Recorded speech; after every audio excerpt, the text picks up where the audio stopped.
Baba patinenge taungana tinokumbira mutipewo nzwisiso. Baba patinenge taungana tinokumbira mutipewo nzwisiso.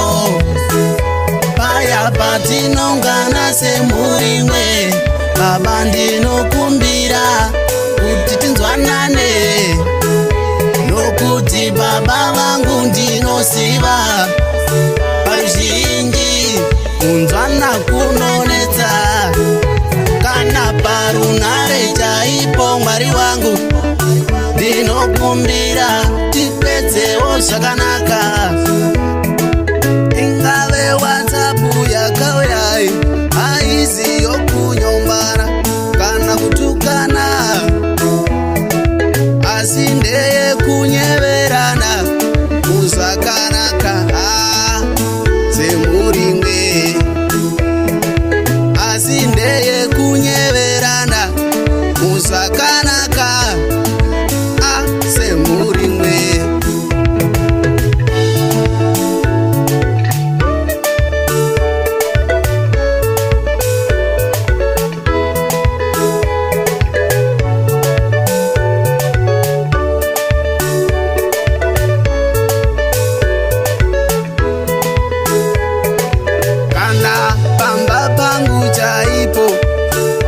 Ndinokumbira Baba kunzwanana, kana ndirini Baba ndapodza ndikumbire ruregerero kumhuri yangu.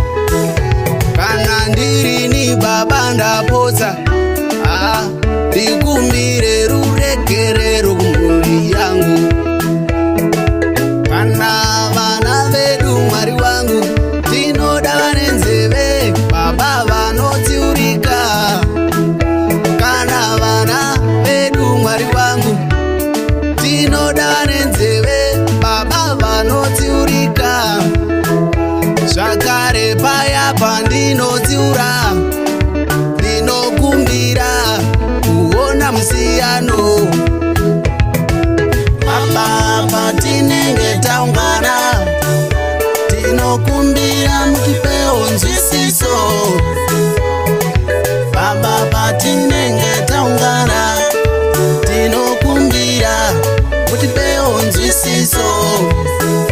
Paya patinongana semhuri imwe Baba ndinokumbira kuti tinzwanane, nokuti Baba vangu ndinosiva pazhinji kunzwana kunonetsa.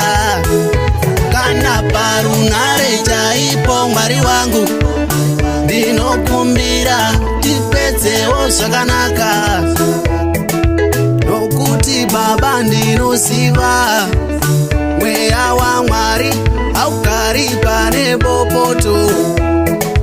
Nokuti Baba ndinosiva mweya waMwari haugari pane bopoto. Kutenda kusina mabasa zvakwakanyorwa kuti kwakafa wani. Ndosaka ndichikumbira runyararo weNazareta. Ndosaka ndichikumbira runyararo weNazareta. Baba pindirai. Kana vana Baba vamakandipa shalom nashauma ndinokumbira chengeto. Kana vana vamakandipa Baba shalom nashauma ndinokumbira chengeto. Kunze kwenyu Baba mumwe ndianiko angavarangarira varangarire. Kana vana vedu Mwari wangu tinoda vane nzeve Baba vanotsiurika. Kana vana vedu Mwari wangu tinoda vane nzeve Baba vanotsiurika.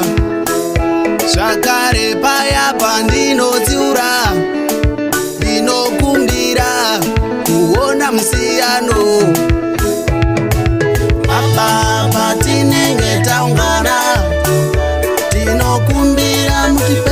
nzwisiso. Baba patinenge taungana tinokumbira mutipewo nzwisiso. Paya patinongana semhuri imwe Baba ndinokumbira kuti tinzwana